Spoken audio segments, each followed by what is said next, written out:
हर शहर की कुछ कहानियाँ होती हैं, कुछ कहानियाँ जो वक्त के साथ मिट जाती हैं और कुछ ऐसी जो वक्त के साथ और गहरी हो जाती हैं। ये कहानी उन्हीं में से एक है, बेंगलो नंबर 17 की। मई की रात ठंडी हवाओं में एक अजीब सी खामोशी थी। शहर के किनारे पर एक पुराना अंग्रेज़ों के दौर का बनाया हुआ बेंगलो था, बेंगलो नंबर 17। यहाँ 30 साल पहले एक वाक़या हुआ था जो अब सिर्फ़ एक कहानी बन चुका था, लेकिन गांव के बुज़ुर्ग आज भी इसके बारे में चुप रहते थे। कहा जाता था कि इस बंगले के एक कमरे में एक मनहूस आत्मा रहती है। जो भी इस कमरे का दरवाज़ा खोलता है वो सुबह तक ज़िंदा नहीं रहता। अदील एक 27 साल का डॉक्यूमेंट्री फिल्म मेकर था जो कराची से आया था। उसका चैनल पैरानॉर्मल मिथ्स को एक्सपोज करता था। इस बार उसका टारगेट था बेंगलो नंबर 17। अदील ने अपने दोस्त समीर को साथ लिया, जो साउंड इंजीनियर था और पैरानॉर्मल चीज़ों पे बिल्कुल यकीन नहीं करता था। सामान रेडी था, DSLR, tripod, night vision camera, portable mic और एक छोटा सा स्पिरिट बॉक्स जो फ्रीक्वेंसीज डिटेक्ट करता था। रात के 9 बज रहे थे जब वो बेंगलो के सामने खड़े थे। दरवाज़ा आधा खुला हुआ था।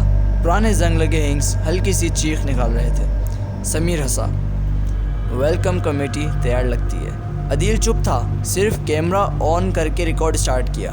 अंदर कदम रखते ही एक ठंडी हवा उनके पास से गुजरी। टॉर्च की रोशनी में उन्होंने देखा पुराने फर्नीचर पर सफ़ेद चादरें जो सूखी होने के बावजूद गीली लग रही थी। एक पुरानी घड़ी दीवार पर लटक रही थी, कांटे 3:15 पर अटके हुए थे।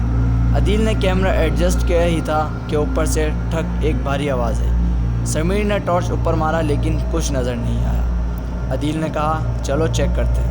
जब वो स्टेयर्स चढ़ रहे थे, हॉलवे के आखिर में एक पुराना शीशा था।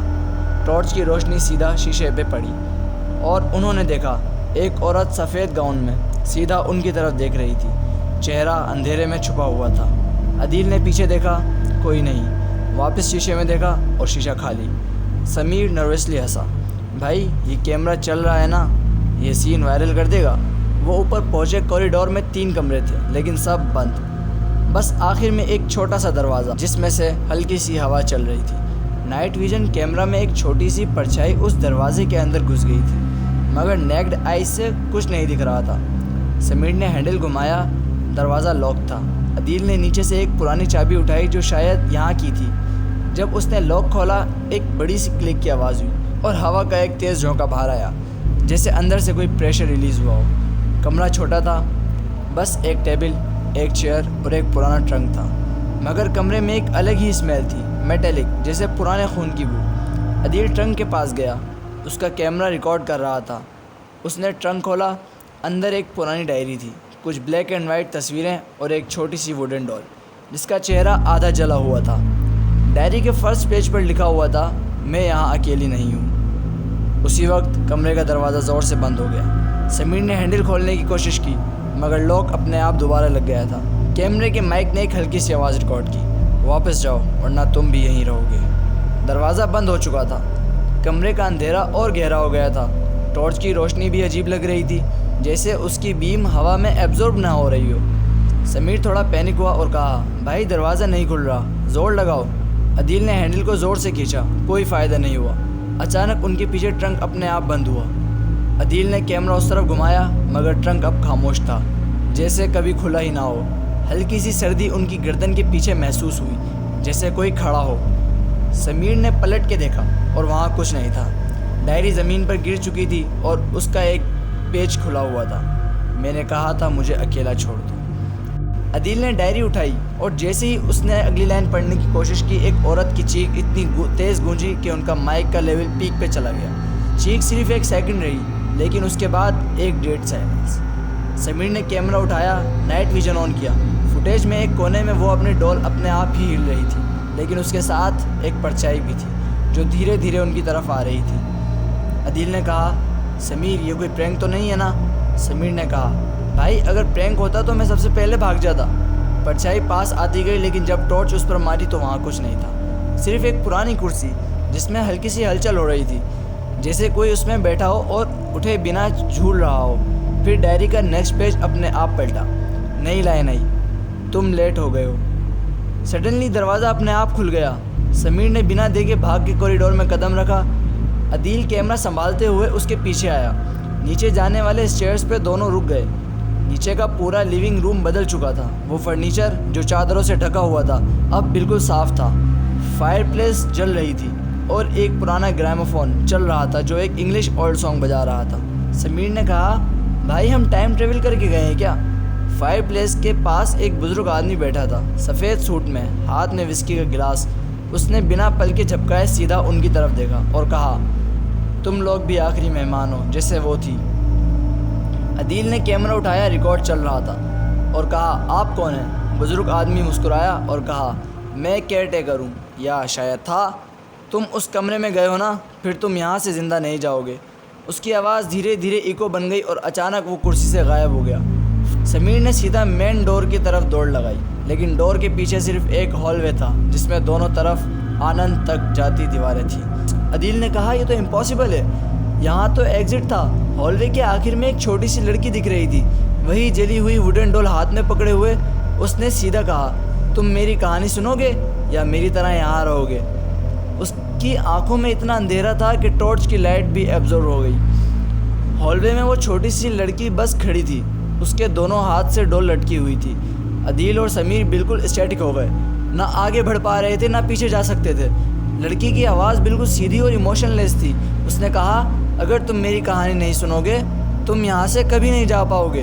अदील ने कैमरा उस पर फोकस किया और कहा, चलो ठीक है, फिर बताओ।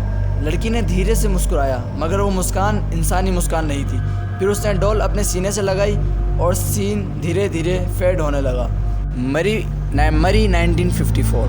बेंगलो नंबर 17 एक ब्रिटिश ऑफिसर का था, कॉलोनेल रिचर्ड ब्योमाउंट। उसकी एक बेटी थी, एमिले, जिसका दिल कमज़ोर था और डॉक्टर ने कहा था कि ज़्यादा एक्साइटमेंट या स्ट्रेस से उसकी मौत हो सकती है। कॉलोनेल अपनी बेटी से बेपनाह मोहब्बत करता था, मगर एक दिन एक मेहमान आया, एक लोकल बिजनेसमैन जिसका नाम ख्वाजा सईद था।